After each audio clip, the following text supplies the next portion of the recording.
रूप गोस्वामी जी ने जीवन में किसी को शिष्य नहीं बनाया। उनके केवल एक शिष्य थे और वो कौन थे? गुरुदेव बोलते थे उनके केवल श्री चरणारविंदम। अब हम विश्वनाथ चक्रवर्ती ठाकुर जी का रोज नित्य प्रति क्या करते हैं? ये संसार दावानल गुरु अष्टक गाते हैं। लेकिन अगर आपसे पूछा जाए उनके गुरु कौन थे, कोई बता पाएगा? हमारी गुरु परंपरा में उनके गुरु का नाम ही नहीं आता जिनके लिए उन्होंने ये अष्टक लिखा था। तो शिला स्वामी महाराज जी, जिनको हजारों श्लोक कंठस्थ थे, गीता के, भागवत के, पुराण के, चैतन्य चरितामृत के, उपनिषद के, इतने सारे शिला स्वामी महाराज जी श्लोक बोलते थे और बिना श्लोक के शिला स्वामी महाराज जी ने पूरा जीवन कोई भी बात उन्होंने बिना श्लोक के नहीं बोली। उन्होंने जब भी कोई चीज दी है उन्होंने प्रमाण के साथ बोली है। तो क्या शिला स्वामी महाराज जी ऋत्विक सिस्टम को बिना प्रमाण के इस जगत में स्थापित करेंगे? क्या कोई? 3 प्रकार के गुरुज होते हैं। सबसे पहला गुरु वो होता है जिसने उदर से इस जगत में एक चरण धारण किया है जीवों को उठाने के लिए। यानी अज्ञान मेरा अंधस्य ज्ञानंजन शलाकया चक्षुरुन्मीलितं येन तस्मै श्री गुरुवे नमः। गुरुवे गौरचंद्राय राधिकाय सदालय कृष्णाय कृष्ण भक्ताय तद्भक्ताय नमो नमः। वांछा कल्पतरुभ्यश्च कृपा सिन्धुभ्य एव च पतितानां पावनेभ्यो वैष्णवेभ्यो नमो नमः। सर्वप्रथम दीक्षा गुरु पाद पद्म नित्य प्रविष्टो विष्णु पादष्टोत्तरशत श्री श्रीमशील भक्ति वेदांशील नारायण गोसाई महाराज जी के चरणों में अनंत कोटि दंडवत प्रणाम ज्ञापन करते हुए उनसे हेतु कृपा की वांछा करता हूँ। तत्पश्चात नितिला प्रविष्टो विष्णु पादष्टोत्तरशत श्री श्रीमशील भक्ति वेदांशील स्वामी महाराज जी के चरणों में अनंत कोटि दंडवत प्रणाम ज्ञापन करते हुए उनसे भी हेतु कृपा की वांछा करता हूँ। आप सबको मेरा प्रणाम स्वीकार हो। हरे कृष्णा। तो आज हम लोग श्रवण करेंगे भागवतीय गुरु परंपरा और पंचरात्रिक गुरु परंपरा। ये जो परंपरा है शीला भक्ति सिद्धांत सरस्वती ठाकुर प्रभुपाद जी ने, जिसमें उन्होंने भक्ति विनोद ठाकुर, शीला गौर किशोर दास जी महाराज, जगन्नाथ दास जी महाराज, बलदेव विद्याभूषण, तो ये हमारी परंपरा कैसे भागवती परंपरा आ रही है, इनमें आपस में किस प्रकार से किसी में भी दीक्षा का संबंध नहीं है, भागवतीय संबंध है भागवत के अनुसार पे, उसको हम अभी श्रवण करेंगे। जिस प्रकार से शीला गौर किशोर दास जी महाराज, उनका भक्ति विनोद ठाकुर जी से दीक्षा नहीं हुआ, भक्ति विनोद ठाकुर जी का जगन्नाथ दास जी महाराज जी से नहीं हुआ, जगन्नाथ दास जी महाराज जी का ऊपर बलदेव विद्याभूषण से नहीं हुआ, बलदेव विद्याभूषण जी का विश्वनाथ गिरी ठाकुर जी से दीक्षा का संबंध नहीं है, विश्वनाथ गिरी ठाकुर जी का नरोत्तम दास ठाकुर जी के साथ दीक्षा का संबंध नहीं है, उनका आगे जो जीव गोस्वामी है नरोत्तम दास ठाकुर जी, जीव गोस्वामी जी का कोई दीक्षा का संबंध नहीं है। तो कैसे ये परंपरा है भागवतीय परंपरा, उसको हम आज श्रवण करते हैं। कृष्ण भक्ति जन्म मूल है साधु संग, प्रेम भक्ति जन्माए तेई पुनः मुख्य अंग। कृष्ण भक्ति का जो मूल है वो है साधु संग। साधु के संग में ही कृष्ण भक्ति जो है जन्म लेती है और उसके बाद प्रेम उत्पन्न करके पुनः मुख्य अंग, वो ही फिर मुख्य भी अंग हो जाती है। तो जो साधु संग है वो ही हमारा साधन है और साधु संग ही हमारा साध्य भी है। इसलिए चैतन्य चरितामृत में क्या बताया गया है? चैतन्य भक्त गण नित्य करो संग, तबे तो जानिबे सिद्धांत समुद्र तरंग। अरे भाई, अगर सिद्धांतों की समुद्र की तरंग को समझना चाहते हो, गुरु तत्व क्या है, कृष्ण तत्व क्या है, जीव तत्व क्या है, तो क्या करना पड़ेगा? चैतन्य भक्त गण नित्य करो संग। चैतन्य महाप्रभु के जो भक्त गण है उनका नित्य आश्रय, उनका नित्य संग करना पड़ेगा, तभी ही इन सारी चीजों को जान पाएंगे। तो हम आरंभ करते हैं इसका। छड़ गोस्वामियों में अन्यतम श्रीला जीव गोस्वामी, जिन्होंने लिखा है 6 संदर्भ लिखे हैं। उस संदर्भ के माध्यम से आज हम इस गुरु परंपरा की ये जो प्रणाली है इसको हम समझने का प्रयास करेंगे, ताकि जितने भी हमारे डाउट्स हैं वो सारे के सारे खत्म हो। हम उस भावार्थ को समझने का प्रयास करेंगे कि हमारी गुरु परंपरा है क्या। तो 6 गोस्वामियों में शीला जीव गोस्वामी जी का जो छठ संदर्भ है, इसके लिए हमारे गुरुदेव शीला भक्तिवेदांत नारायण गोसाई महाराज जी बोलते थे कि हमारी ये जो गौड़िया विचारधारा है, ये गौड़िया विचारधारा बड़ी ही विशुद्ध धारा है। इसके अंदर बड़े सुंदर सुंदर सिद्धांत हैं और इसके अंदर बड़े उन्नत उज्जवल रस हैं, जिसको शीला रूप गोस्वामी जी ने दिया है। आप मान लीजिए कि एक गुरुदेव उदाहरण देते थे कि बड़ा सुंदर निर्मल बहता हुआ यमुना जी का जल आ रहा है, लेकिन जैसे दिल्ली में आता है तो क्या होता है, वहां पे सारा पॉल्यूशन, सारा इंडस्ट्रियल वेस्ट उसमें जाना शुरू कर देता है। तो उसी प्रकार से ये जो हमारी धारा है, निगम कल्पतरोर गलितम फलम शुक मुकाद अमृत द्रव संयुतम, ये जो भागवतीय परंपरा हमारी चली हुई आ रही है और इसके अंदर विशेष रूप से भक्ति का रस जो शीला रूप गोस्वामी जी ने डाला। अब इसके अंदर जितना भी ये जो हमारे सिद्धांत है, इन सिद्धांत की जो धारा चली हुई आ रही है, कहीं से ये पॉल्यूटेड ना हो जाए, कहीं से इसमें कोई अपसिद्धांत ना आ जाए, कोई इसमें विकृति ना आ जाए। तो इसलिए शीला जीव गोस्वामी जी ने इन 6 संदर्भ की रक्षा करी। तो हमारे गुरुदेव बोलते थे ये 6 संदर्भ कैसे हैं? ये 6 संदर्भ एक दीवार का काम करते हैं। जिन्होंने क्या किया, हमारी इस रूपानुग धारा की दोनों और बाउंड्री खड़ी कर दी कि कोई भी अब सिद्धांत अंदर प्रवेश ना कर पाए। इसलिए आज से कुछ वर्ष पहले जब ये बात उठी कि राधा कृष्ण की पूजा क्यों होगी, गोविंद जी के साथ तो रुक्मिणी की पूजा होनी चाहिए क्योंकि राधा और कृष्ण का तो विवाह नहीं हुआ है। तो कुछ संप्रदाय के लोगों ने इस प्रकार का जब प्रश्न उठाया, तो वहां पे जो शास्त्रार्थ हुआ जयपुर में राजा के पास, तो वहां पे बलदेव विद्याभूषण जी गए। अब बलदेव विद्याभूषण जी ने उस समय हमारी संप्रदाय को कैसे प्रोटेक्ट किया, गोविंद भाष्य की रचना करके, और वो गोविंद भाष्य उन्होंने कहां से लिखा, उसका आधार कार्ड क्या था, यही हमारे 6 संदर्भ। तो ये जो 6 संदर्भ है, इसके माध्यम से हम जानते हैं कि जीव गोस्वामी जी, ये जो भागवतीय परंपरा है जिसको श्रील प्रभुपाद जी ने दिया है, ये क्या है, प्रभुपाद जी ने दिया नहीं, प्रभुपाद जी ने इसको मैनिफेस्ट किया है। ये तो ऑलरेडी हमारी भागवतीय परंपरा ही चली हुई आ रही है। अब इसको हम शुरू करते हैं तत्व संदर्भ से। तत्व संदर्भ में श्रीला जीव गोस्वामी जी सबसे पहले प्रणाम करते हैं। अथ नत्वा मंत्र गुरून गुरून भागवत अर्थदान श्री भागवत संदर्भम संदर्भ वश्मी लेखितुम, कि जब वो इसका लेखन करने जा रहे हैं तो सबसे पहले वो प्रणाम करते हैं कि अपने मंत्र गुरून, फिर गुरून भागवत अर्थदान, उसके बाद जितने भी भागवत गुरु हैं उनको प्रणाम करते हैं। तो जीव गोस्वामी जी ने सबसे पहले प्रणाम किया मंत्र गुरु को, फिर अपने भागवत गुरु को। इसका अर्थ क्या है कि ये जो भागवत गुरु है, जिसको हम शिक्षा गुरु बोलते हैं, भजन शिक्षा गुरु भी बोलते हैं, तो ये भागवतीय परंपरा के अंदर ये जो शिक्षा गुरु है, इस शिक्षा गुरु और मंत्र गुरु जिनसे हमने दीक्षा प्राप्त हुई है, दोनों की ही इंपॉर्टेंस है। अब दोनों की इंपॉर्टेंस होने में दोनों में से बड़ा कौन है, इसको भी हम आगे जानेंगे। सबसे पहले जो हमारा मूल ग्रंथ चैतन्य चरितामृत, चैतन्य चरितामृत का जब आरंभ होता है, चैतन्य चरितामृत के आरंभ में ही सबसे पहला मंगलाचरण का श्लोकी क्या है, वंदे गुरून ईश भक्तान ईशम अवतारकान तत्प्रकाशंश तत्शक्ति वंदे गुरून, गुरु नहीं गुरून, यानी कि सिंगुलर नहीं प्लूरल है, कि वहां पे सारे गुरुओं को प्रणाम कर रहे हैं। इसलिए उस चैप्टर का नाम ही क्या दिया श्रील स्वामी महाराज जी ने, चैतन्य चरितामृत के फर्स्ट चैप्टर का नाम ही दिया स्पिरिचुअल मास्टर्स। मास्टर के आगे एस लगा दिया, यानी कि प्लूरल हो गया स्पिरिचुअल मास्टर्स, कि मैं सबसे पहले अपने सारे गुरुओं को प्रणाम करता हूं। ईश भक्तार, भगवान के जो भक्त हैं उनको प्रणाम करता हूं। ईशम ईशम अवतारकम, भगवान को प्रणाम करता हूं, भगवान के अवतार को प्रणाम करता हूं। तत्प्रकाश शक्ति, भगवान के जो प्रकाश है उनको भी प्रणाम करता हूं, भगवान की शक्ति को भी प्रणाम करता हूं। तो यहाँ पे उन्होंने मल्टीपल गुरुज को प्रणाम किया। इसलिए एक बारी शीला भक्ति वेदांत स्वामी महाराज जी ने बॉम्बे में एक लेक्चर दिया था गौड़िया मठ में। उसमें उन्होंने बोला था ही is my guru, he is his guru is from some another party. जो इस प्रकार की बातें करते हैं वो अभी तक गुरु तत्व को समझे ही नहीं है।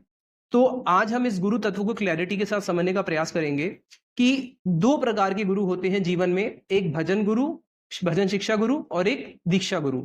यद्यपि कई प्रकार के गुरु हैं, लेकिन मुख्यतः इसको 2 में बांट दिया, शिक्षा गुरु और दीक्षा गुरु। तो जो दीक्षा गुरु और शिक्षा गुरु में से दोनों में से ज्यादा बड़ा कौन सा होगा? जैसे अभी एक वीडियो है जिसमें एक भक्त बोल रहे हैं कि अरे स्वामी महाराज जी को आप कैसे शिक्षा गुरु बना सकते हो, तो दीक्षा गुरु है। तो देखिए, शिक्षा गुरु दीक्षा गुरु से बहुत उन्नत हो सकता है, इसमें कोई संदेह नहीं है। 6 गोस्वामियों को बार बार प्रणाम कर रहे हैं हमारे श्रील कृष्णदास कविराज गोस्वामी जी चैतन्य चरितामृत में।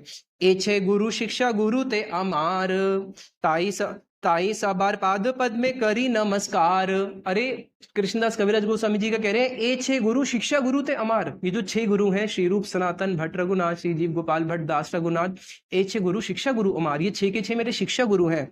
ताई सबार पाद पद में मोर नमस्कार, में इन सबके चरणों में नमस्कार करता हूं। अब कृष्णदास कविराज गोस्वामी जी के दीक्षा गुरु कौन है, ये कहीं पे भी वर्णन नहीं आता। और उन्होंने किनको प्रणाम किया है? इन 6 गोस्वामियों को प्रणाम किया है। और विशेष रूप से उनकी जो शिक्षा संपूर्ण हुई थी वो रघुनाथ दास गोस्वामी जी से ज्यादा हुई थी। तो जगह जगह पे उन्होंने रघुनाथ दास गोस्वामी जी को बार बार प्रणाम कर रहे हैं। रूप रघुनाथ पदे जार आश, बार बार रूप गोस्वामी और रघुनाथ दास गोस्वामी जी के चरणों में प्रणाम कर रहे हैं। तो अब यहाँ पे कृष्णदास कविराज गोस्वामी के जो शिक्षा गुरु हैं, उनके दीक्षा गुरु से श्रेष्ठ हो गए नहीं हो गए? उनके जो भी दीक्षा गुरु होंगे, कहीं वर्णन उसका नहीं आया, लेकिन जो भी होंगे, लेकिन रूप गोस्वामी जी से तो श्रेष्ठ नहीं हो सकते। तो इसलिए उनके शिक्षा गुरु तो बहुत उन्नत हो गए। ऐसे बहुत सारे उदाहरण हैं।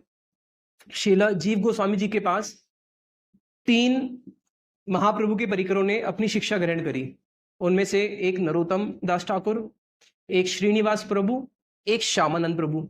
अब इन तीनों के गुरु अलग हैं, दीक्षा गुरु, लेकिन शिक्षा गुरु कौन है? इन तीनों के ही शिक्षा गुरु जीव गोस्वामी हैं। और अगर हम श्यामानंद प्रभु को देखें, श्यामानंद प्रभु की जो दीक्षा हुई है वो हुई है हृदय चैतन्य से। हृदय चैतन्य जो है वो कृष्ण के सखा है। अब वो सख्य रस में है और श्यामानंद प्रभु जो है वो माधुर्य रस में है। तो सख्य रस वाला गुरु माधुर्य रस नहीं दे सकता। माधुर्य रस वाला सारे रसों को प्रदान कर सकता है। जो माधुर्य रस में गुरु है वो सख्य को भी रति प्रदान कर सकता है, दास्य को भी रति प्रदान कर सकता है, वात्सल्य को भी रति भाव प्रदान कर सकता है, लेकिन वात्सल्य वाला श्रृंगार का रस प्रदान नहीं कर सकता। तो श्यामानंद प्रभु के गुरुजी ने देखा, अरे ये मेरा गुरु तो श्रृंगार रस का उपासक है, तो उनकी शिक्षा के लिए कहाँ भेज दिया? श्रीला जीव गोस्वामी जी के पास। जीव गोस्वामी जी से उनकी शिक्षा हुई। अब जीव गोस्वामी जी उनके शिक्षा गुरु हो गए, और यहाँ पे दीक्षा गुरु कौन है उनके दीक्षा गुरु है हृदय चैतन्य। यहाँ पे भी क्या हुआ? उनके शिक्षा गुरु उनसे श्रेष्ठ है। तो ऐसा नहीं है कि शिक्षा गुरु दीक्षा गुरु से निम्न होगा, शिक्षा गुरु दीक्षा गुरु से कई गुना श्रेष्ठ भी हो सकता है। यही भागवती परंपरा है। इसको भी तो हम केवल भूमिका रची है, अभी हम इसको और आगे बढ़ते हैं। जब भी किसी वस्तु को ग्रहण किया जाता है, जब नॉलेज को ग्रहण किया जाता है, तो एक किया जाता है साधारण रूढ़ी वृत्ति से। साधारण रूढ़ी वृत्ति, जो शब्द का साधारण अर्थ समझ में आया, साधारण रूढ़ी वृत्ति। एक होता है कि विद्वद रूढ़ी वृत्ति, जिसको शीला भक्ति सिद्धांत सरस्वती ठाकुर प्रभुपाद जी इस जगत में देने के लिए आए थे। विद्वद रूढ़ी वृत्ति होती है शब्द के इन डेप्थ में जाना और उसके भाव को समझना। तो शीला प्रभुपाद जी ने क्या दिया है? विद्वद रूढ़ी वृत्ति को दिया है। जिस प्रकार से हम किसी मंदिर में जाते हैं, वहां पे लिखा होता है श्री श्री राधा रमन जीव। अब श्री श्री राधा रमन जीव का मतलब क्या है? लोग सोचेंगे हम उनको सम्मान देने के लिए बोल रहे हैं, जी हाँ जी, गुरु जी, माता जी, पिताजी, लेकिन वहां पे जीव का जो अर्थ है विद्वत रूढ़ी के अनुसार वो है जीवंती। ये साक्षात जीवित स्वरूप है। इनको आप जो विग्रह देख रहे हो, प्रतिमा नहीं, तुम्हें साक्षात ब्रजेंद्र नंदन, ये साक्षात नंद नंदन है। जिस प्रकार से prostitution of words, Shila Prabhupada ji बोलते थे इस जगत में प्राय देखने को मिलता है वर्ड्स का बहुत प्रोस्टिट्यूशन होता है। कैसे सचिन ने क्रिकेट से संन्यास ले लिया, विराट कोहली ने टेस्ट क्रिकेट से संन्यास ले लिया। अब संन्यास का अर्थ का शब्द का अर्थ क्या है? संन्यास के शब्द का अर्थ होता है सम्यक रूपेण, यानी कि संपूर्ण रूप से सत्य वस्तु के लिए अपने आप को अर्पित कर देना, फुल्ली सरेंडर कर देना, उस सत्य वस्तु की खोज में उसको बोलते हैं संन्यास। तो अब हम विद्वद रूढ़ी वृत्ति, तो जो दीक्षा परंपरा के अंदर और भागवतीय परंपरा के अंदर फर्क क्या है कि जिसमें हम केवल मंत्र को प्रदान कर रहे हैं, हमें नहीं पता कि सामने वाले ने उसको किस भाव से ग्रहण किया है फिलॉसफी को। लेकिन जो भागवतीय परंपरा होती है, भागवतीय परंपरा में उनको लिया जाता है जो क्या करते हैं, शब्द की विद्वत रूढ़ी को केवल ज्ञान नहीं विज्ञान समेत, यानी कि रियलाइजेशन के साथ इसको अपने हृदय में अनुभव करते हैं। नहीं तो क्या होता है, हम लोग इस जगत के अंदर 3 गुणों से बंधे हुए हैं। तो 3 गुणों से बंधे होने के कारण माइक अवदान है कि जो भी हमें स्पिरिचुअल नॉलेज गुरु प्रदान करता है, वो तो जो स्पिरिचुअल प्लेटफॉर्म पे है, वो जो हमें नॉलेज प्रदान कर रहे हैं और जो मेरा अधिकार है उसको लेने का, उसके पीछे माइक अवदान आ जाता है। तो माइक अवदान के कारण क्या होता है कि मैं उसकी इंफॉर्मेशन को पूरा नहीं ले पाता, या फिर उसके अंदर परिचिन ज्ञान हो जाता है। परिचिन ज्ञान क्या होता है कि मैं उस ज्ञान के स्मॉल पीसेस ले लेता हूँ, स्मॉल पीसेस। जैसे अभी जो लड़ाई चल रही है वो ये तो चल रही है, कुछ स्मॉल पीसेस इस पार्टी ने ले लिए, कुछ स्मॉल पीसेस उस पार्टी ने ले लिए, कुछ स्मॉल पीसेस तीसरी पार्टी ने लिए हैं। क्यों? क्योंकि हमें उस ज्ञान का संपूर्ण रियलाइजेशन नहीं हुआ है। इसको बोलते हैं परिचिन ज्ञान। फिर थर्ड आता है संकीर्ण ज्ञान, जिसके अंदर हमारी जितनी अधिकार है उसके अधिकार के अनुसार, आचार्य की तो बहुत सारी वाणी है, तो अपने संकीर्णता के अनुसार हम उसकी उतनी ही वाणी को ही स्वीकार करते हैं, बाकी को हम अनधिकारी होने के कारण छोड़ देते हैं, या फिर विकृत ज्ञान, या हम उसकी विकृति कर देते हैं, वो विकृत ज्ञान हो जाता है। तो अब ये जो 4 प्रकार से ये जो नॉलेज आ रही है क्या होती है, ये फिर ट्रांसफॉर्म हो जाती है, यानी कि जो उसका ओरिजिनल फॉर्म है उससे वो हट जाती है। तो इसलिए जो भागवतीय परंपरा है, भागवतीय परंपरा क्या कहती है, इसको अब हम श्रवण करते हैं कि भागवतीय परंपरा के अंदर उन सारे गुरुवरों को लिया जाता है जिन्होंने उस ज्ञान को as it is, Sheila Bhagavad Gita का है ना, एज इट इज, जिन्होंने उस ज्ञान को as it is without any deviation, without any mixture of 3 गुण, जिन्होंने उसको एज इट इज प्योर ग्रहण किया है। अब हम आगे बढ़ते हैं भक्ति संदर्भ में। शीला जीव गोस्वामी जी भक्ति संदर्भ से उदाहरण देते हैं कि श्री भागवत मते पंचरात्र आदिवत अर्चन मार्गस्य आवश्यकात्वम न अस्ति। अरे क्या भागवत के अनुसार, अगर हम भागवत, हमारा मूल ग्रंथ क्या है, भागवतम, प्रेम प्रोम अर्थो महान, भागवती हमारे लिए एकमात्र प्रमाण स्वरूप है। तो क्या भागवत के अनुसार पंचरात्रिक विधि को फॉलो किया गया है? नहीं, भागवतम के अंदर संपूर्ण रूप से भागवतीय परंपरा को फॉलो किया गया है। भागवतीय परंपरा जिसके अंदर दीक्षा का संबंध नहीं होने पर भी जहां पे ट्रांसफॉर्मेशन ऑफ हार्ट हो रहा है, भक्ति का आदान प्रदान हो रहा है, दिव्य ज्ञान का आदान प्रदान हो रहा है, उसको बोला है भागवतीय परंपरा। सबसे पहले भागवतीय परंपरा शुरू करते हैं भागवत से। क्या वेद व्यास जी ने जो भागवतम सुखदेव गोस्वामी को सुनाया, उन्होंने उनको कहीं पे भी वर्णन आता है कि पंचरात्रिक दीक्षा दी हो? उन्होंने कहीं पे भी सुखदेव गोस्वामी को पंचरात्रिक दीक्षा नहीं दी। तो सुखदेव गोस्वामी और वेदव्यास जी का क्या संबंध है? सुखदेव गोस्वामी और वेदव्यास जी का वही संबंध है जो श्रीला प्रभुपाद जी का और भक्ति विनोद ठाकुर जी का संबंध है। प्रभुपाद और भक्ति विनोद ठाकुर जी का क्या संबंध है? गुरु और शिष्य का, पुत्र और पिता का नहीं है। पुत्र और पिता का संबंध तो केवल शरीरी जड़ लोगों के लिए है। संबंध क्या है? गुरु एंड शिष्य। तो उसी प्रकार से वहां पे उन्होंने उनको दीक्षा नहीं दी। वेदव्यास जी ने सुखदेव गोस्वामी जी को दीक्षा नहीं दी। यम प्रवदंतम अनुपेत पेत कृत्यम, पेत अपेत कृत्यम, उनका किसी प्रकार का कोई भी ब्राह्मणिक संस्कार नहीं हुआ है। और क्या हुआ? उनको सीधा उन्होंने भागवत को श्रवण किया। अब सुखदेव गोस्वामी जी, इसी भागवती परंपरा में सुखदेव गोस्वामी जी ने भागवत सुनाई परीक्षित महाराज जी को। क्या कहीं पे वर्णन आता है कि परीक्षित महाराज जी के गुरु कौन थे, उन्होंने किनसे दीक्षा ली, या उन्होंने उनको भागवत सुनाने से पहले पूछा कि आपके गुरु कौन है? नहीं। तो वो हो गई भागवतीय परंपरा। अब आगे यही भागवतम सुनाई फिर किसने? सूत जी ने शौनक आदि ऋषियों को सुनाई। तो जब सूत जी शौनक आदि ऋषियों को भागवतम सुना रहे हैं तो वहां पे भी वर्णन नहीं आता कि उनके दीक्षा गुरु कौन थे। उसके बाद विदुर और मैत्रेय संवाद, विदुर के गुरु कोई और है, मैत्रेय जी के गुरु कोई और है, उसका वर्णन भी नहीं कौन है, लेकिन दोनों ने एक दूसरे को क्या किया? भागवतम का आदान प्रदान किया।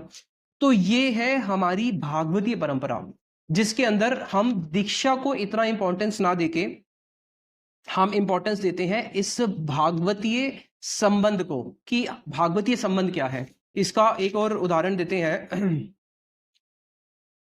कि ये भागवतीय जो संबंध है ये कैसे आपस में रेसिप्रोकेट होता है। जब भगवत गीता में, पूरा भगवत गीता का शेष होने वाला है, अंतिम अध्याय में भगवान कृष्ण अर्जुन से पूछते हैं, कच्चिद एतत् श्रुतम पार्थ त्वय एकाग्र गण एत चेतसा, कि क्या पार्थ तुमने इस ज्ञान को जो मैंने तुम्हें दिया, त्वय एकाग्र एण चेतसा, क्या तुमने इसको एकाग्र चित्त से सुना है?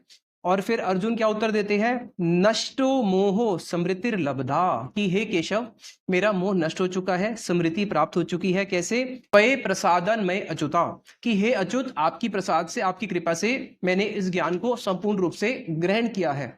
तो अब जो देने वाला है और जो लेने वाला है दोनों ही मैटर करते हैं, कि वहां पे देने वाला कौन है, क्या लेने वाले का उतना अधिकार है या नहीं है। तो ये जो भागवतीय परंपरा है इसका आरंभ कहां से होता है, जिसको हम अच्छे से जानते हैं कि चारों संप्रदाय का जो आरंभ है वो भगवान कृष्ण से ही होता है। कृष्ण तो साक्षात भगवत प्रणीतम, भगवान ही इस जगत में इस धर्म को स्थापित करते हैं। अब जीव गोस्वामी जी एक बहुत ही सुंदर उदाहरण देते हैं श्रीमद् भागवतम के ही अंतिम अध्याय में से, कि किस प्रकार से ये जो ज्ञान प्राप्त हो रहा है, इस ज्ञान के अंदर ये जो भागवतीय परंपरा आ रही है, कहीं पे भी इस पे ब्रेक नहीं आ सकता। क्यों ब्रेक नहीं आ सकता? अब भारी दृष्टि से तो दिख रहा है कि अरे बलदेव विद्याभूषण जी के बाद कितना लंबा ब्रेक आ गया, लेकिन अब इस उदाहरण से समझेंगे, भागवतम के उदाहरण से। कस्मे येन विभासितो अयम अतुलो ज्ञान प्रदीप पुरा, तद रूपेण च नारदाय मुने कृष्णाय तद रूपिणा, योगिंद्राय तद आत्मनाथ भगवत रताय कारुण्यतस, शुद्धम विमलम विशोकम अमृतम सत्यम परम धीमहि। अब इसका बड़ा ही सुंदर टीका कर रहे हैं श्रीला जीव गोस्वामी जी की। देखो कि सबसे पहले भगवान कृष्ण ने चतुश्लोकी के रूप में ब्रह्मा जी को ज्ञान दिया। ब्रह्मा जी ने क्या किया? तद रूपेण च नारदाय, और तद रूपेण यानी कि कृष्ण के रूप में ही ब्रह्मा जी ने वो ज्ञान नारद जी को दिया। ब्रह्मा जी ने नहीं दिया, ब्रह्मा जी के रूप में है वो कृष्ण, तद रूपेण है। भारी दृष्टि से दिख रहा है कि ब्रह्मा जी ज्ञान नारद जी को दे रहे हैं, लेकिन वो ब्रह्मा जी नहीं दे रहे। ब्रह्मा जी के उसमें तद रूपेण, तद वस्तु कृष्ण है, कृष्ण ही नारद जी को दे रहे हैं। मुनय कृष्णाय तद रूपिणा। उसके बाद उन्होंने आगे किनको दिया? वेदव्यास जी को दिया। तद रूपिणा किसने दिया? नारद जी ने नहीं, नारद जी के रूप में कृष्ण ने ही क्या किया? ये ज्ञान फिर आगे वेदव्यास जी को दिया। इसलिए भागवत कृष्ण स्वरूप है, और भागवत को इस जगत में मैनिफेस्ट किसने किया? वेदव्यास जी ने। महामुनि कृते, कृष्ण भी क्या है? वेदव्यास जी कौन है? कृष्ण की एक्सपेंशन है। तो जहां पे लिखा है ना महामुनि योगे महामुनि, तो महामुनि का अर्थ क्या है? मुनि हो गए वेदव्यास, महामुनि हो गए कृष्ण, जो हमेशा राधा जी के भावों का, महाभाव का चिंतन करते रहते हैं। तो भागवतम को इस कृष्ण स्वरूप है, भागवत को मैनिफेस्ट भी कृष्ण ने ही किया है, और इस भागवत को आगे जो परंपरा में जो अभी तक आई है वो भी कृष्ण के थ्रू ही आई है। तो कृष्ण के रूप में ही श्रील स्वामी महाराज जी ने इस भागवत को फिर आगे जगजीवों को दिया।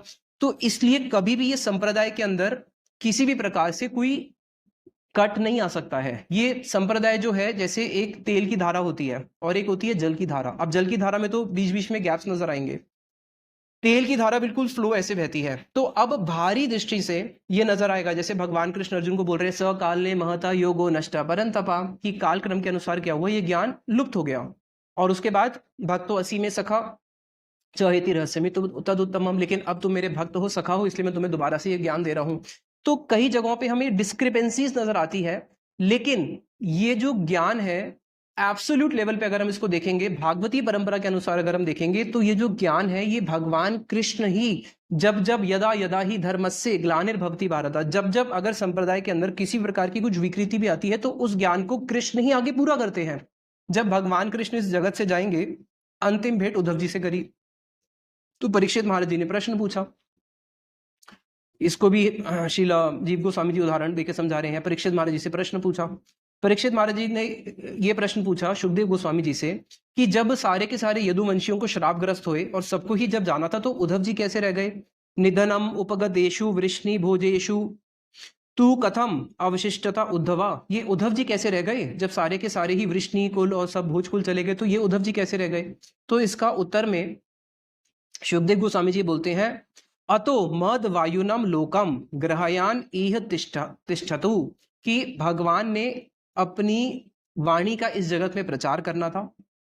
अस्मात् लोकात उपरते मई ज्ञानम मत आश्रयम अर्हति उद्धवा, कि उद्धव अर्हति उसको डिजर्व करते हैं। क्यों डिजर्व करते हैं? क्योंकि उद्धव ही एक ऐसे पात्र थे जिनके माध्यम से भगवान ने इस भागवत धर्म को आगे इस जगत में प्रोपोगेट करना था। तो इसलिए उद्धव जी को उपदेश देके और बोले कि तुम विदुर से मिलना। अब जब विदुर जी से उद्धव जी मिलते हैं और विदुर जी को ये पता चलता है कि भगवान इस जगत में जाने से पहले मेरे बारे में सोच के गए हैं, तो वो क्रंदन करने लगते हैं और बोलते हैं कि ठीक है, आप ही मुझे भागवत सुनाइए। अब कहीं पे भी उद्धव और विदुर जी का कोई दीक्षा का संबंध नहीं है, तो उद्धव जी मर्यादा का उल्लंघन ना हो इसलिए वो बोलते हैं कि नहीं, तुम भागवत मेरे से नहीं सुनोगे, तुम मैत्री ऋषि से सुनोगे। तो इसकी टीका में श्रीला स्वामी महाराज जी लिखते हैं, पढ़ लेना 3rd कैंटो में, कि वहां पर उन्होंने मर्यादा की रक्षा करी।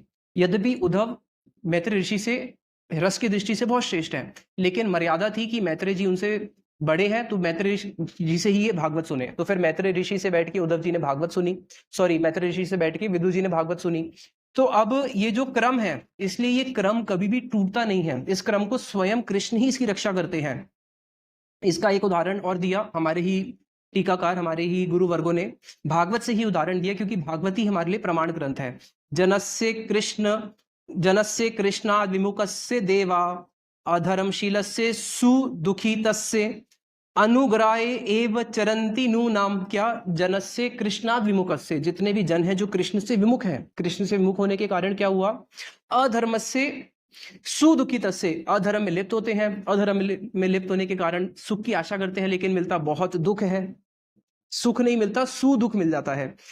अनुग्राहे एव, ऐसे जीवों के ऊपर भगवान ने अनुग्रह किया, भगवान ने नहीं, भगवान के भक्तों ने अनुग्रह किया। इसलिए क्या किया? चरंती नूनाम, चरंती मतलब होता है विचरण करते हैं।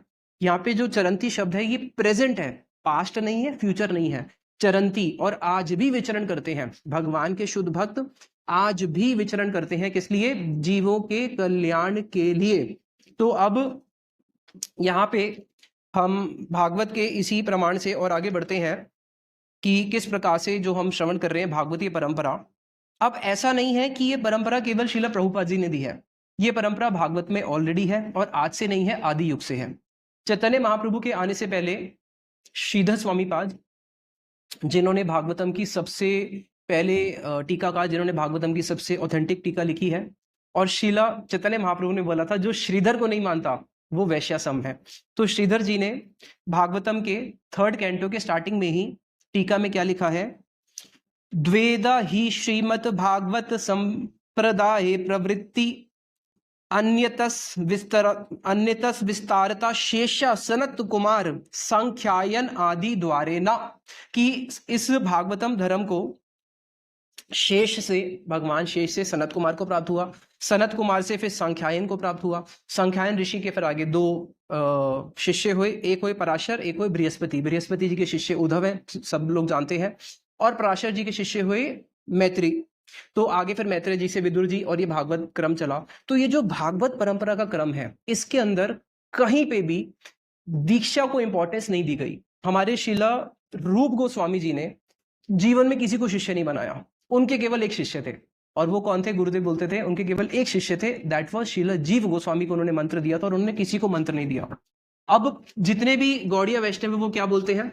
सारे के सारे गौड़िया वैष्णव बोलते हैं वी आर रूपानुगा, हम रूपानुगा हैं। सारे गौड़िया वैष्णव इसको बोल के गर्व से गर्वान्वित होते हैं कि हाँ हम रूपानुगा हैं। लेकिन कहीं पे भी रूप गोस्वामी जी ने तो जब किसी को दीक्षा ही नहीं दिया, तो हमारे संप्रदाय के अंदर हम रूप गोस्वामी जी को फिर कैसे एक्सेप्ट कर रहे हैं? तो ये ही भागवत परंपरा है जिसके अंदर हम लोग दीक्षा से ज्यादा शिक्षा को इंपॉर्टेंस देते हैं। और जो मूल सब्सटेंस है, दीक्षा भी क्यों दी जाती है?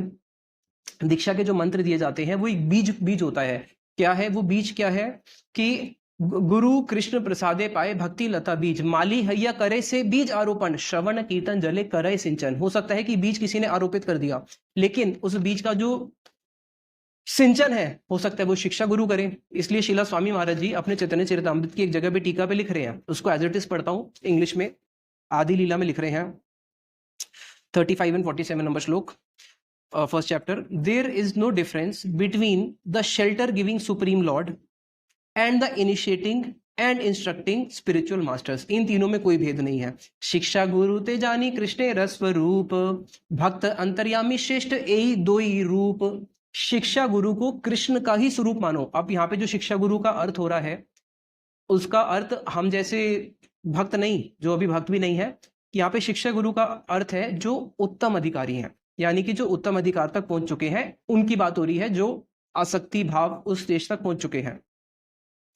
इसलिए स्वामी महाराज जी लिख रहे हैं कि इन तीनों में कोई अंतर नहीं है।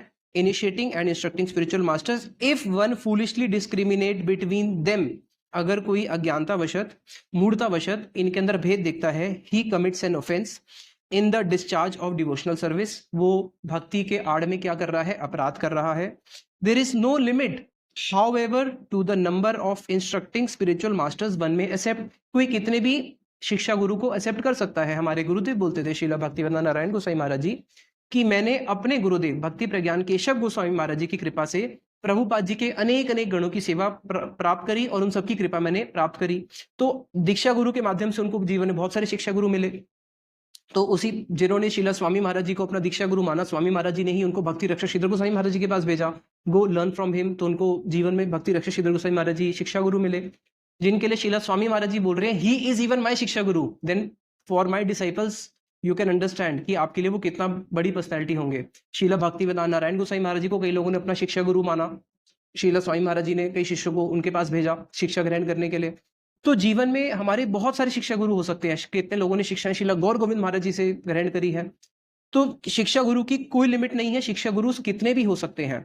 अब हम आगे बढ़ते हैं, जो हम अभी श्रवण कर रहे थे कि शिक्षा गुरु ते जानी कृष्ण अंतर, भक्त अंतर्यामी श्रेष्ठ एक दो ही रूप। तो इस दो रूप के अंदर वो आते हैं भक्त अंतर्यामी। अंतर्यामी का अर्थ है चैत्य गुरु। श्रीला भक्ति सिद्धांत सरस्वती ठाकुर प्रभुपाद जी बोलते हैं कि जब तक चैत्य गुरु हमें शक्ति प्रदान नहीं करेंगे, हमें जो दीक्षा गुरु की इंस्ट्रक्शंस है उसको पालन करने के लिए हमें बल ही नहीं आएगा।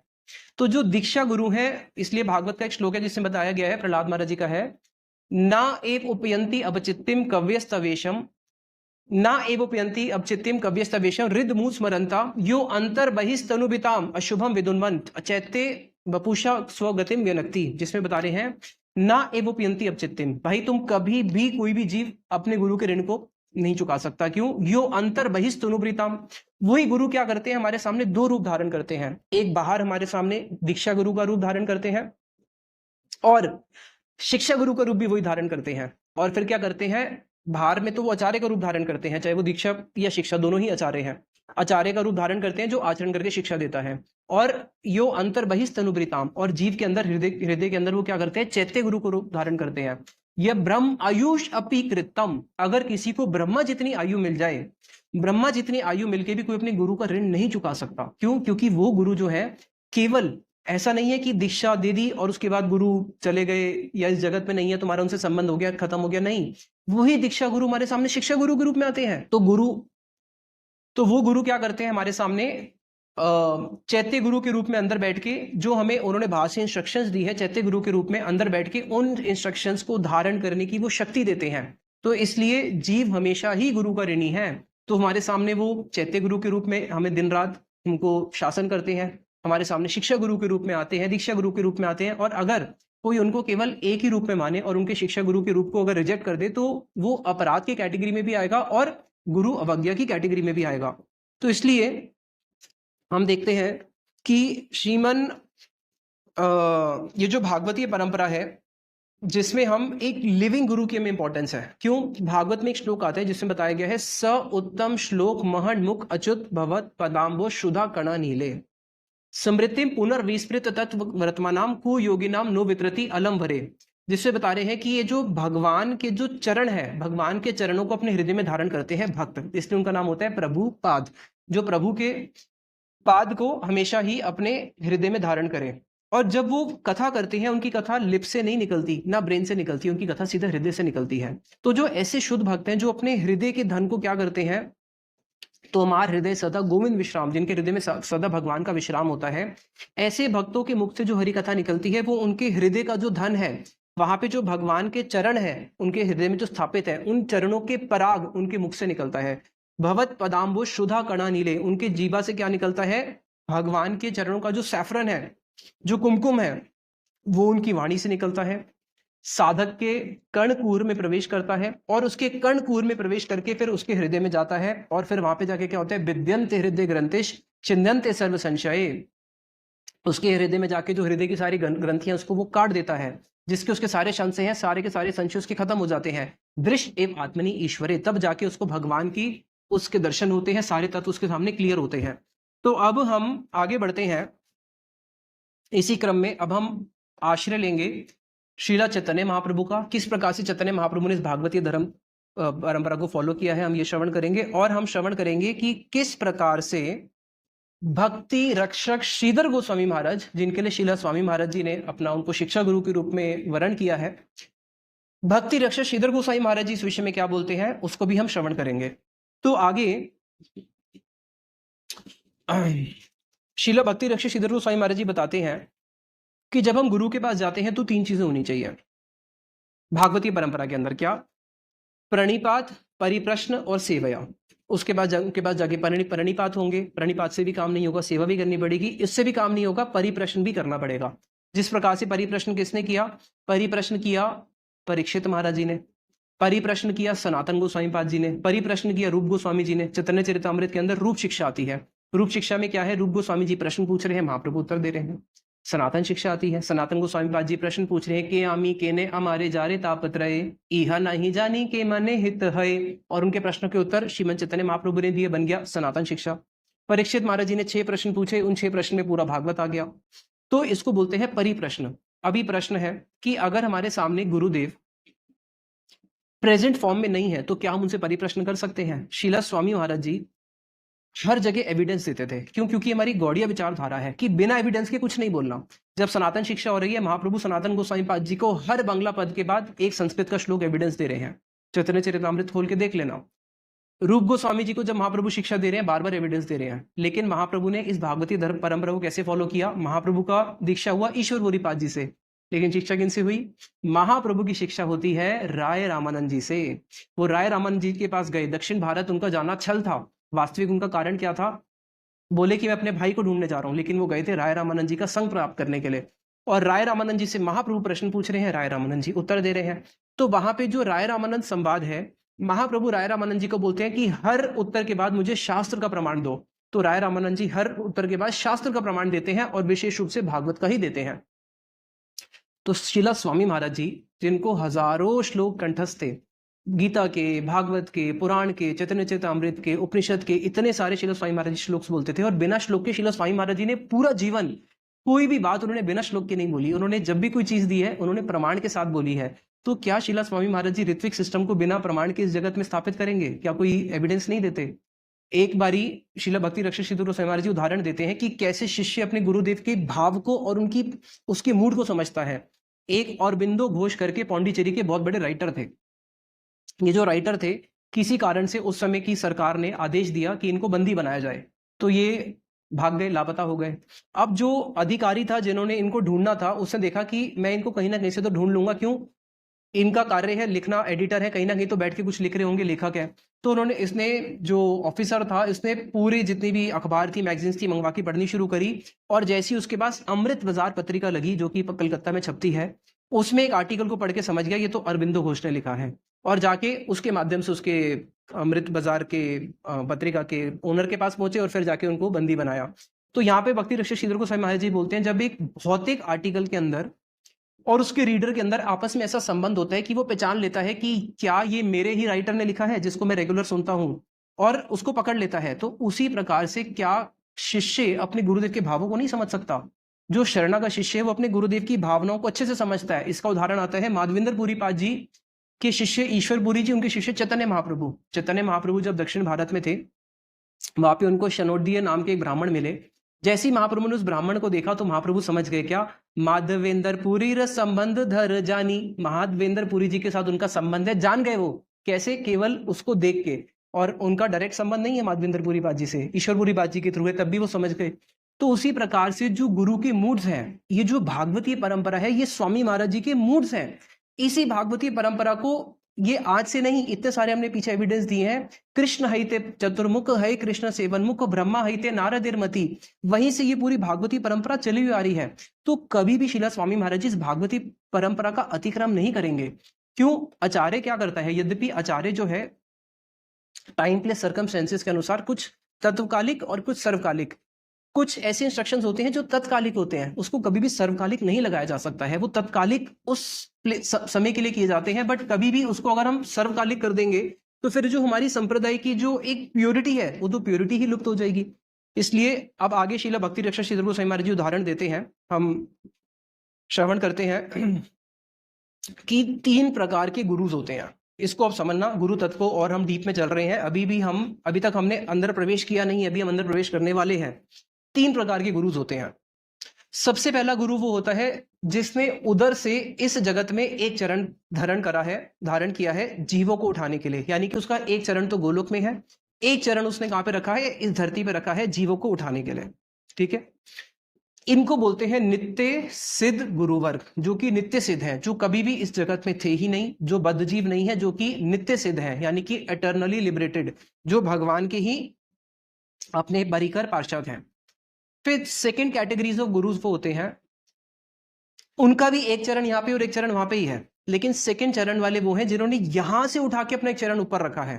फर्स्ट कैटेगरी कौन है? जिन्होंने ऊपर से चरण, जिनके दोनों चरण ऊपर थे और एक उन्होंने नीचे रखा। सेकंड कैटेगरी कौन है? जिनके दोनों चरण यहाँ पे हैं और यहां से उन्होंने एक चरण ऊपर रखा है, उसको बोलते हैं भाव भक्त, यानी कि जो भाव भक्ति तक पहुंच चुके हैं। और ऐसे जो भक्त होते हैं, उनका संग अगर भी किसी प्रकार से जीव को मिल जाए, तब भी उसको भाव राज्य में प्रवेश हो जाता है और वो भी कृष्ण प्रेम का अधिकारी बन जाता है। फिर जो तीसरे वाले होते हैं, जिनके दोनों चरण ही यहाँ पे हैं, but at the same time वो बहुत सिंसियरली ट्राई कर रहे हैं कि किसी प्रकार से हम भी उस राज्य में प्रवेश कर सके। तो कनिष्ठ, मध्यम और उत्तम। तो जो उत्तम भागवत है वो कभी प्रचार नहीं कर सकता। क्यों? सर्वभूतेषु यपश्येत् भगवत भावम आत्मना, क्योंकि वो हर जगह ही भगवत आत्मना के दर्शन करेगा, उसको देखेगा सभी कृष्ण की सेवा में लगे हुए हैं। इसलिए प्रचार करने के लिए उनको एक कदम यहाँ पे रखना पड़ता है, यानी कि उनको मध्यम अधिकार में आना पड़ता है। जब तक वो मध्यम अधिकार में नहीं आएंगे, वो प्रचार नहीं कर सकते, क्योंकि इसका भी प्रमाण श्रीमद् भागवत है। भागवत में बताया गया है कि प्रेम, मैत्री, कृपा, उपेक्षा या करोति समध्यम। वो क्या करते हैं? प्रेम करते हैं भगवान से, कृपा, जो जीव है उन पे कृपा करते हैं, मैत्री करते हैं वैष्णवों से, और उपेक्षा, जो कि भगवान के प्रति श्रद्धा नहीं रखते, श्रद्धाहीन लोग हैं, उनकी उपेक्षा कर देते हैं।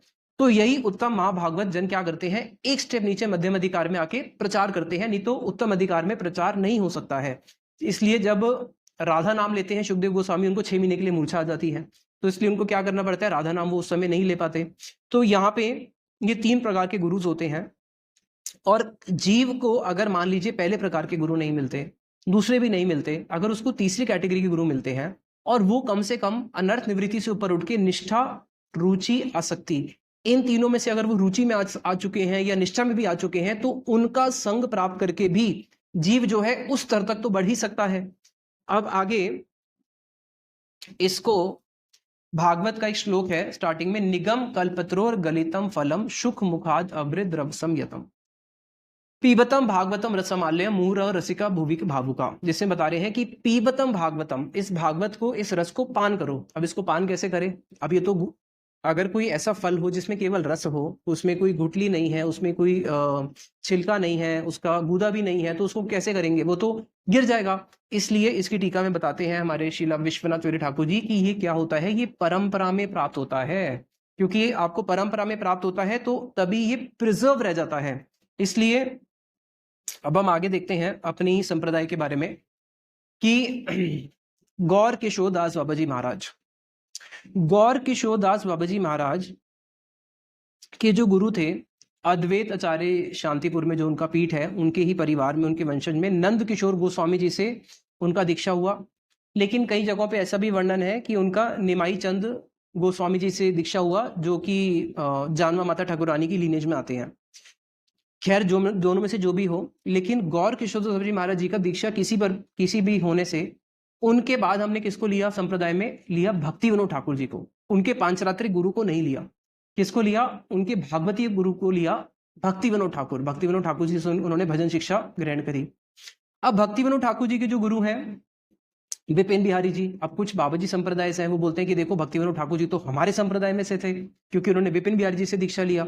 लेकिन भक्ति विनोद ठाकुर जी का विपिन बिहारी जी से दीक्षा लेने पर भी उनका जो शिक्षा है, जो उन्होंने अपना शिक्षा के रूप में उन्होंने जिनको स्वीकार किया, उन्होंने जगन्नाथ दास बाबा जी महाराज जी को स्वीकार किया। इसलिए हम किसको लेते हैं? बलदेव विद्याभूषण भक्ति विनोद ठाकुर जी के बाद हम लेते हैं जगन्नाथ दास बाबा जी को लेते हैं। अब जगन्नाथ दास बाबा जी महाराज जो थे, उनका नित्यानंद परिवार में जगदानंद गोस्वामी जी से उनका दीक्षा हुआ था। लेकिन जगन्नाथ दास जी महाराज जी का दीक्षा वहां से होने पर भी उनको जो भजन की शिक्षा मिली, वो उनको कहां से मिली? वो उनको मिली सूर्य कुंड पे रहते थे मधुसूदन दास बाबा जी, उनसे उन्होंने भजन की शिक्षा ली। अब फिर हम सीधा जगन्नाथ दास बाबा जी के बाद सीधा नाम ले लेते हैं बलदेव विद्याभूषण जी का। अब बीच में बहुत लंबा गैप आ गया, ऑलमोस्ट 100 ईयर्स का गैप आ गया। अब बलदेव विद्याभूषण जी ने तो कभी जगन्नाथ दास बाबा जी महाराज जी को देखा भी नहीं है, ना इन्होंने देखा है। तो ये है कि जिसमें हमने नित्य सिद्ध परिकर जो है उनको इंक्लूड किया है। अब बलदेव विद्याभूषण जी का जो दीक्षा हुआ था, वो हुआ था राधा दामोदर गोस्वामी जी से, जो कि श्यामानंद परिवार में आते हैं। अब यहाँ पे लेके कंट्रोवर्सीज लोग करते हैं कि बलदेव विद्याभूषण जी जो है पहले वो मध्वाचार्य संप्रदाय से दीक्षित थे, लेकिन जैसे ही उनका राधा दामोदर गोस्वामी जी का संग हुआ और उनको जब गौड़ीय संप्रदाय के बारे में पता चला, तो बलदेव विद्याभूषण जी जो है जीव गोस्वामी जी के छठ संदर्भ के प्रति उनका बहुत ज्यादा रुझान हुआ। इसलिए उन्होंने छठ संदर्भ के ऊपर टीका भी लिखी है बलदेव विद्याभूषण जी ने, गीता के ऊपर भी उन्होंने टीका लिखी है। तो बलदेव विद्याभूषण जी जो है, उसके बाद फिर हम लेते हैं विश्वनाथ चक्रवर्ती ठाकुर, जिन्होंने गुरु अष्टक लिखा है, जिसको हम रोज सुबह गाते हैं। संसार दावान ललिड लोका प्रणाय कारुणा घन घन त्वं प्राप्तस्य कल्याण गुणार्वस्य वंदे गुरो श्री चरणारविंदम। अब हम विश्वनाथ चक्रवर्ती ठाकुर जी का रोज नित्य प्रति क्या करते हैं? ये संसार दावानल गुरु अष्टक गाते हैं। लेकिन अगर आपसे पूछा जाए उनके गुरु कौन थे, कोई बता पाएगा? हमारी गुरु परंपरा में उनके गुरु का नाम ही नहीं आता जिनके लिए उन्होंने ये अष्टक लिखा था। क्यों? क्योंकि उनके बाद हम सीधा लेते हैं नरोत्तम दास ठाकुर जी को। बीच में फिर मोर देन 100 ईयर्स का गैप आ गया। उनके जो गुरु थे विश्वनाथ ठाकुर जी के, वो दीक्षा लेने के लिए पहुंचे कृष्ण चरण चक्रवर्ती जी के पास। तो कृष्ण चरण चक्रवर्ती जी उस समय वृद्ध हो चुके थे। उन्होंने बोला, भाई मैं वृद्ध हो चुका हूं, मेरा तुम्हारे साथ परिप्रश्न हो नहीं पाएगा, तो मैं काम करूं, मेरे पुत्र से ले लो, राधा रमन चक्रवर्ती। तो उन्होंने उनके पुत्र राधा रमन चक्रवर्ती जी से दीक्षा ग्रहण किया। और कृष्ण चरण चक्रवर्ती जी के जो गुरु थे वो थे गंगा नारायण चक्रवर्ती, जो नरोत्तम दास ठाकुर जी के शिष्य थे। तो अब हमने सीधा किसको ले लिया? नरोत्तम दास ठाकुर जी को ले लिया संप्रदाय में। क्यों? क्योंकि जिसको हमने स्टार्टिंग में बताया था ना, विद्वद रूढ़ी और साधारण रूढ़ी वृत्ति, कि बीच में जिन लोगों ने केवल दीक्षा वाला संबंध रखा, केवल शिक्षा संपूर्ण नहीं हुई, केवल दीक्षा वाला ही संबंध रहा, तो वहां पे उन्होंने कुछ ऐसे ग्रंथों की रचना करी जो ग्रंथ अब सिद्धांत थे, जैसे नित्यानंद, परिवार विस्तार, बंशी लीला, ऐसे कुछ बहुत सारे ग्रंथ हैं जो उन्होंने लिखे, और उन ग्रंथों को भी हम लोगों ने एक्सेप्ट नहीं करा। वो ग्रंथ भी आपको हमारे गौड़ संप्रदाय में नहीं मिलेंगे। तो इसलिए हम हमारे शिला भक्ति सिद्धांत सरस्वती ठाकुर प्रभुपाद, वो कौन है? वो साक्षात शुद्ध सरस्वती हैं। तो उन्होंने इस भागवतीय संप्रदाय को भागवत से प्रमाणित किया। भागवत से ही नहीं, हमारे चारों संप्रदाय के जो चारों आचार्य हैं उधर से भी इसको प्रमाणित किया। अब आप देखो, जो मध्वाचार्य जी हैं, मध्वाचार्य जी के गुरु कौन थे? मध्वाचार्य जी के जो गुरु थे उनका नाम था शायद अच्युत प्रेक्ष। लेकिन मध्वाचार्य जी का हम गुरु में किसको नाम लेते हैं? वेदव्यास जी को लेते हैं। क्यों? क्योंकि उन्होंने शिक्षा किनसे ली? उन्होंने शिक्षा वेदव्यास जी से ली। उन्होंने मंत्र कहीं से भी लिया हो, लेकिन उनकी शिक्षा किनसे पूरी हुई? वेदव्यास जी से पूरी हुई। तो ये है भागवतीय परंपरा। तो जब तक हम भागवतीय परंपरा का आश्रय नहीं लेंगे, हम सही सिद्धांत और सही तत्व तक पहुंच ही नहीं पाएंगे। शीला भक्ति रक्षक श्रीधर गोस्वामी महाराज जी उदाहरण देते हैं कि नाक ज्यादा इंपॉर्टेंट है या सांस ज्यादा इंपॉर्टेंट है। मानो अगर किसी का नाक फ्रैक्चर हो जाए, काटना पड़े, नाक कट भी जाए, लेकिन सांस तो चलती रहनी चाहिए। तो उसी प्रकार से नाक से ज्यादा इंपॉर्टेंट सांस की है। वैसे ही मंत्रों से ज्यादा इंपॉर्टेंट किसकी है? इस विचारधारा की है, जो गौड़ीय विचारधारा हमारी चली हुई आ रही है। वो मंत्र आपको असिस्ट करते हैं उन सारी चीजों को पकड़ने में, लेकिन इसका मतलब ये भी नहीं है कि हम मंत्र की उपेक्षा करते हैं। भक्ति संदर्भ के अंदर ही शीला जी गोस्वामी जी लिखते हैं, अतः श्री मंत्र गुरुर आवश्यकतवम सूतराम एव, कि मंत्र गुरु की आवश्यकता है। और जहां पे उत्तम महाभागवत के मंत्र गुरु नहीं मिलते, तो वहां पे मध्यम अधिकारी से भी मंत्र गुरु की दीक्षा लेके अपनी संपूर्ण करनी चाहिए और इस मार्ग में फिर आगे बढ़ना चाहिए। हमारे जैव धर्म के अंदर श्रीला भक्ति विनोद ठाकुर जी ने क्या लिखा है? यदा ब्राह्मम ब्राह्मम हरिरस गलद वैष्णव जनम कदाचित संपश्यन तदनुगमने स्याचरुचियुता तदा कृष्णावृत्ते तजति शनकेर्मायिक दशाम स्वरूपम विब्राह्मणो सुविमल रति सलभते, कि यदा ब्राह्मण ब्राह्मण हरिरस गलद वैष्णव जन्म, ब्राह्मण ब्राह्मण करते हुए, यानी कि इस जगत के अंदर भ्रमण करते हुए, यदि हरि रस गलद वैष्णव जन्म, अगर किसी को कोई ऐसे वैष्णव जन मिल जाते हैं जो कैसे हैं? हरि रस के अंदर गलित है। जिसको शीला भक्ति वेदांता स्वामी महाराज जी ने जब इस्कॉन नाम की स्थापना करी, कृष्ण भावनामृत, उन्होंने रूप गोस्वामी जी के पद्यावली श्लोक से ये शब्द निकाला, कृष्ण भक्ति रस भाविता मति क्रियताम कुतो अपि लभ्यते। कृष्ण भक्ति रस भाविता मति, रस भाविता, भाविता किसे कहते हैं? एक उदाहरण दिया, ये आयुर्वेद का शब्द है। आंवले को पाउडर कर दिया, आंवले का सुखाया पाउडर कर दिया, पाउडर करने के बाद आंवले का ही जूस बनाया और उसको पाउडर में डाल दिया। अब ये पाउडर उस जूस को पी लेगा, फिर से जूस में डाल दिया, फिर से 3 4 5 बारी, कई बारी उसको बार बार क्या करते हैं? जूस में डालते हैं, सुखाते हैं, जूस में डालते हैं, सुखाते हैं। अब एक ऐसी सिचुएशन आ जाएगी कि अब जब आप इसको आंवले के जूस में डालोगे, तो अब ये पूरा भर चुका है स्वभावना, यानी कि सुभावना करते करते वो उसमें से खींचता रहा। अब स्वभावना की जब अंतिम आ गई कि बस अब तो कोई चांस ही नहीं है, अब तो इसमें एक कण भी रस का नहीं जा सकता, पूरा भावित हो चुका है उससे, उसको बोलते हैं भावित। कृष्ण भक्ति रस भाविता मति, अगर कोई ऐसी मति मिल जाए जिसकी कृष्ण रस भाविता मति हो, क्रियताम, उसी समय खरीद लो, कुतो अपि लभ्यते, इररिस्पेक्टिव ऑफ वो किसी भी सोसाइटी से क्यों ना हो, उसको उसी समय खरीद लो। इस गौड़ीय विचारधारा में कहीं भी कोई ऐसा वैष्णव मिले, खरीद लो। क्यों? लौल्यम अपि मूल्यम एकलम जन्म कोटि सुकृत न लभ्यते, कोटि कोटि जन्मों की सुकृति के बाद भी वो वस्तु प्राप्त नहीं होगी, जो कैसे प्राप्त हो जाएगी? ऐसे हरि रस गलत वैष्णव जन से प्राप्त हो जाएगी। इसलिए हमारी जो परंपरा है, जब उद्धव जी ब्रज में थे, कृष्ण की लीला संवरण हो चुकी है, 16,108 रानियों को पता चला कि ब्रज में जब वो आई, यमुना जी के पास पहुंचती है, यमुना जी से पूछती, तू इतनी हर्षित क्यों है? हम तो बड़ी दुखी है। बोले, मैं इसलिए हर्षित हूँ क्योंकि मैंने भागवत सुनी है। बोले, हमें भी भागवत सुननी है। बोले, उद्धव जी से सुनो। आई वो कृष्ण को ढूंढनी थी, अब ढूंढने लग जाती है, उद्धव कहाँ मिलेंगे, उद्धव कहाँ मिलेंगे। फिर उद्धव का संग हुआ, उद्धव से भागवतम सुनी, 16,108 रानियों ने, उनको फिर साक्षात कृष्ण के दर्शन हुए, यहीं गोवर्धन में ही, उद्धव कुंड के पास, कुसुम सरोवर के पास। तो ये हमारी भागवती परंपरा है, जिसके अंदर हम लोग पंचरात्रिक विधि से ज्यादा इस वस्तु के ऊपर जोर देते हैं कि कैसे उनकी टीचिंग्स हुई हैं, किस प्रकार से उन्होंने वस्तु को ग्रहण किया है। और हमारे संप्रदाय में यहां से लेके हमने पूरा नरोत्तम दास ठाकुर जी तक देख लिया, प्रभुपाद जी ने कहीं पे भी कोई पंचरात्रिक परंपरा को इंपॉर्टेंस नहीं दिया है। भागवतम के अंदर भी हम लोगों ने सुन लिया, जितने भी भागवतम में आपस में कथा का आदान प्रदान हुए वहां पे भी इसको इंपॉर्टेंस ना देके भागवतीय परंपरा को इंपॉर्टेंस दिया है। इसलिए हमेशा ये याद रखेंगे कि शिक्षा गुरु दीक्षा गुरु से श्रेष्ठ हो सकता है। हमारे गुरुदेव बोलते थे कि मेरे गुरुदेव श्रील भक्ति प्रज्ञान केशव गोसाई महाराज जी हैं, लेकिन मेरे शिक्षा गुरु श्रील रूप गोस्वामी जी हैं। अब बताओ, रूप गोस्वामी जी दीक्षा गुरु से श्रेष्ठ हुए नहीं हुए? तो इसलिए शिक्षा गुरु दीक्षा गुरु से श्रेष्ठ हो सकता है। इस भागवती परंपरा के बारे में और अच्छे से जानना चाहते हैं तो हमारे गुरुदेव का एक ग्रंथ है प्रबंध पंचकम, एक शिला भक्ति श्रीधर गोसाई महाराज जी की बुक है श्री गुरु एंड हिज ग्रेस, और तीसरा हार्मनिस्ट के कुछ बड़े सुंदर आर्टिकल्स हैं इसी गुरु तत्व को जो क्लैरिटी से समझाते हैं हमारे गुरु वर्गों के, जिसमें शिला स्वामी महाराज जी के भी पुराने आर्टिकल्स हैं।